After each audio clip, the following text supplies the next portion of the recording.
Today we're going to show you how to make pasta, and since my husband Jeff is the primary pasta maker in our house, we're going to have him teach you all of the special tricks to making really good al dente pasta. Okay, so before Jeff gets started, I'm going to show you the kinds of pasta that we chose today. One is the brand name Dreamfields. The reason we like this is because it has a good carb count. He being a diabetic, you don't have to worry about that. The cool thing about this pasta is it's made with soluble and insoluble fiber. It has a lot of fiber. It does have 41 grams of carbs, but that's okay because those carbs are reduced to effective carbs based on the sugars, the proteins, and the fiber. So this makes a really great pasta for people that need high fiber. Okay, it is not organic, but I have investigated the company and I do like them a lot, and I feel it's very clean. The other one we like is a wonderful pasta that we have discovered here that is from Italy.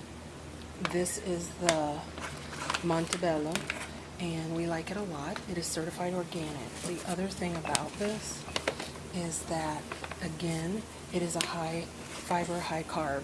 Go ahead and do it, Jeff. You can go ahead. He's fussing at me wanting to use the pastas because the water is boiling. So, what did you add to the water, Jeff? I added a fat teaspoon of salt. Okay. And I probably, not a teaspoon, fat teaspoon of salt.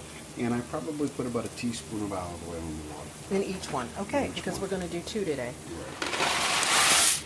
Okay.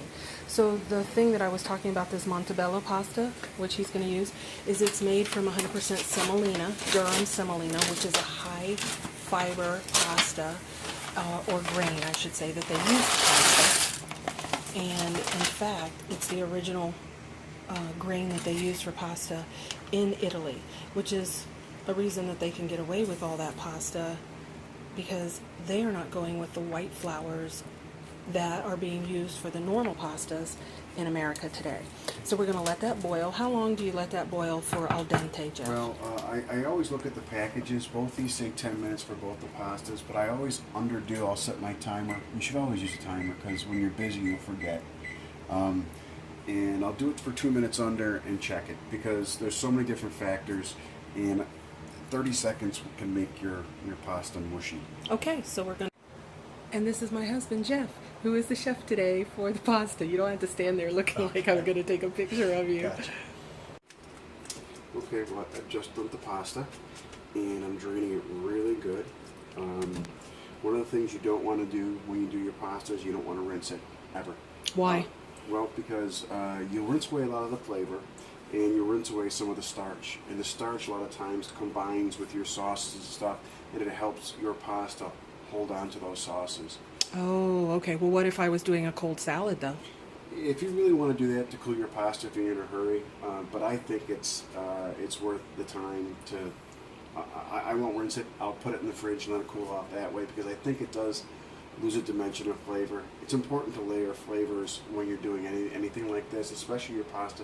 You know, your pasta, you should be able to, with the amount of salt I put in there, you should have something that doesn't taste plain like cardboard or something like that. There's already a little bit of flavor to that, and as you layer those flavors, then people don't have to add a lot of salt or a lot of dressings or things to your food. So if I were to rinse it, even for a cold salad, I would lose flavor by rinsing the starches. Another thing that is important to note that I discovered over the years is that rinsing the starch doesn't remove carbs, because the carbs that are in there should be good, effective carbs. So we shouldn't have to worry about rinsing those starches. Okay, good. Thank you. Thank you very much, Jeff, for teaching us how to properly make pasta.